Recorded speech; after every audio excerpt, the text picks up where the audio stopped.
এখন আবার আদালতকে ব্যবহার করে আবারও সেই কোটা ব্যবস্থার পুনর্বহাল করেছে। এটা সম্পূর্ণরূপে কোমলমতি ছাত্রদেরকে তামাশা করা, সবকিছুতেই সরকারের নিয়ন্ত্রণে, সরকারের কবজায়, সরকারের হুকুমে উদ্বোস করে। আইন, প্রশাসন, আদালত সবাই তো জানে এটা একটা খেলা খেলেছেন শেখ হাসিনা সাধারণ কোমলমতি ছাত্রছাত্রী দেখবেন বলে কায়দা করে আবার আদালতকে দিয়ে তিনি এটা বহাল করেছেন। মানে একটা চরম ধাপ্পাবাজি করেছে সরকার সাধারণ ছাত্রছাত্রীদের সাথে।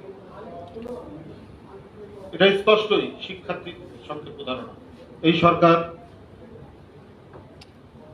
প্রতারক বলেই জনগণের সঙ্গে ধোঁকাবাজি করছে। ওটা কখনো মেধার বিকল্প হতে পারে না।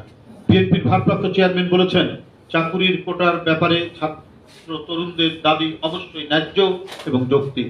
জনগণের রায়ে বিএনপি সরকার গঠন করতে পারলে অবশ্যই ছাত্র তরুণদের যে কোনো যৌক্তিক এবং ন্যায্য দাবি বাস্তবায়ন করবে।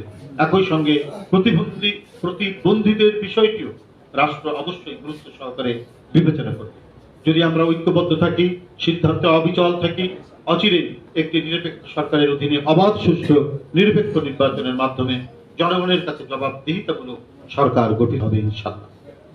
শেষ প্যারা। বন্ধুরা, দেশের রাজনীতি, অর্থনীতি, ন্যায়নীতি, নৈতিকতা, ধর্মীয়, সামাজিক মূল্যবোধ সকল ক্ষেত্রেই চূড়ান্ত অবক্ষয় ঘটেছে। শেখ হাসিনার অবৈধ ক্ষমতা লিপ্সার কারণে চরম বিপর্যয় দেশ এবং জনগণ। দেশের এমন চতুর্মুখী সংকটকালে আর বসে থাকার সময় নেই। Mother of democracy Begum Khaleda Zia বলেছিলেন, ওদের হাতে গোলামীর জিঞ্জির, আমাদের হাতে স্বাধীনতার পতাকা। এটা যে আজকে কতখানি সত্য সেটা আজকে প্রমাণ।